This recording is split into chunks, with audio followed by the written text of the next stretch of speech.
Hey everybody, thank you for tuning back into Albatross Barbecue. So today I've got my Pit Boss Champion Barrel Smoker back out. I've had a few comments from you saying that you want to see more cooks, so here it is. A little bit of a different one today. I normally wouldn't use this barrel smoker for this type of cook, but I've got a grade 9 Wagyu beautiful rump steak ready to go, as well as some honey lamb and rosemary sausages. So let's go, let's give it a good smoke. Let's see what smokering we can get, let's see what flavour we can get, and then we're going to sear it off at the end on the hibachi. I can't wait. Stay tuned, guys. So the darkness is falling a little bit earlier now here in Australia, so apologies for the quality of this video. The light isn't great for some of the shots, but let's record it. Let's see how this cook goes, because I'm intrigued to see how this Pit Boss Barrel Smoker goes with some snags as well as a beautiful steak. I've got myself some cherry wood. I'm going to hook up my ThermPro so I can keep my eye on the temperature of that grill at all times. I'm going to start with my side dampers wide open, as well as my top damper. Once my coals are starting to get grey, time to close her up and let the smoker warm up. So a 30-day dry age rump steak. Looks pretty good. A little bit gristly, I'll be honest with you. Usually I would prefer to grill this on my Patagonia grill, but as I said, I want to see how it goes with it being smoked. How much smoky flavour can I get through this steak? I'm going to keep the rub nice and simple as usual, just some kosher salt and black pepper across both sides. There's a little bit of gristle here, but I thought stuff it, I'm not going to bother cutting it out for this cook.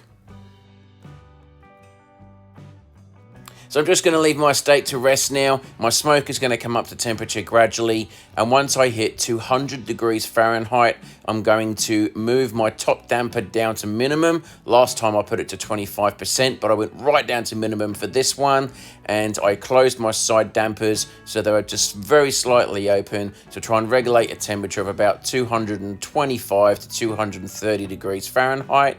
I've warmed up my wood chunks and thrown them on the fire. So I'm starting with the thickest piece of meat that I've got today, which are these honey, lamb and rosemary sausages. I haven't made these, I've purchased these from my local butchers. They produce some beautiful sausages. Next, I've got myself some plain normal beef sausages. These are dirt cheap. My daughter requested these ones, but again, I wanted to see what color they could get from the beautiful smoke.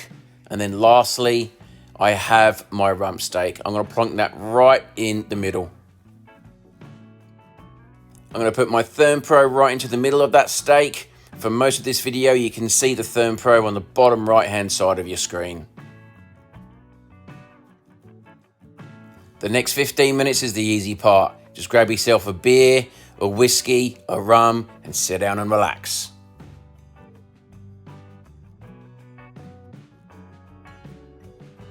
"15 minutes later, I'm actually around 260 degrees and my steak is sitting at about 90 degrees. I'm starting to get some nice color. I'm just going to turn the sausages over so they can continue cooking beautifully on both sides. Now that I'm in the early 90s, I'm just going to flick my steak over. Target temperature for my steak is 135 degrees Fahrenheit, and given the fact that I'm in the 90s, time to fire up the hibachi and just let that get up to temp.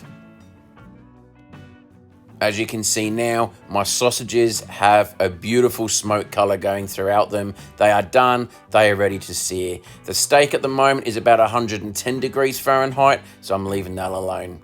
I'm simply putting my sausages on the hibachi and just giving it a very gentle sear, just for a couple of minutes, if that, on each side.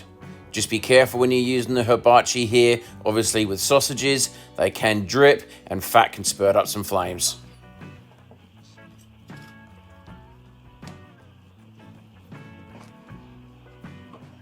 I was very happy with both the color of these sausages as well as the fluid retention.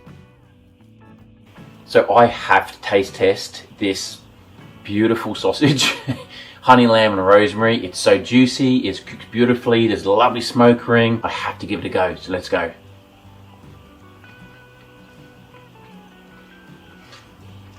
I haven't made the sausage, but it's been smoked absolutely beautifully.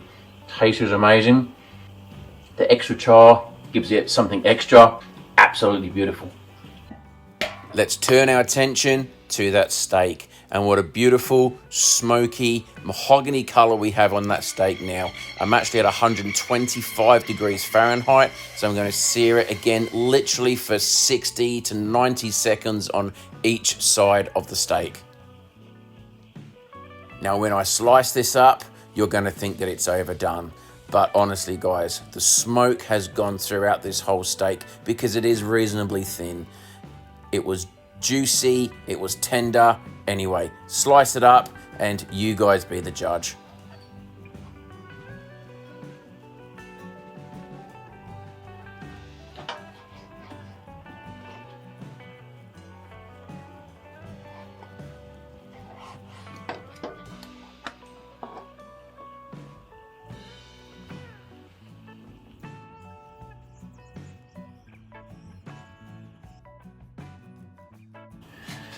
Okay, so let's try this beautiful grade 9 rump ragu steak.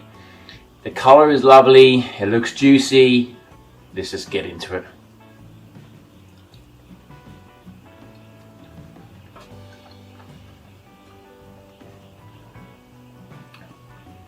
It's bloody good, guys.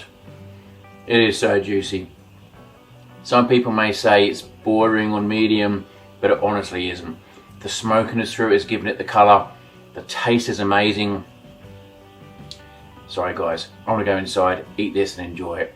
Thanks for watching guys. We'll see you again real soon. Thanks for tuning in. Catch you later. In summary, the sausages ended up being the winner here for me. I was blown away by the taste and the colour that this Pit Boss barrel smoker gave my sausages. I can't wait to do more and especially hang them. The steak was great, it had beautiful mahogany colour. I really enjoyed the flavour, but just my personal opinion, I much prefer a beautiful steak cooked over the hot coals of a Patagonia grill. That's just my personal opinion. This was still good, I still enjoyed it, but for me, I wouldn't be using this smoker all the time on steaks. Thanks for watching guys, see you in the future.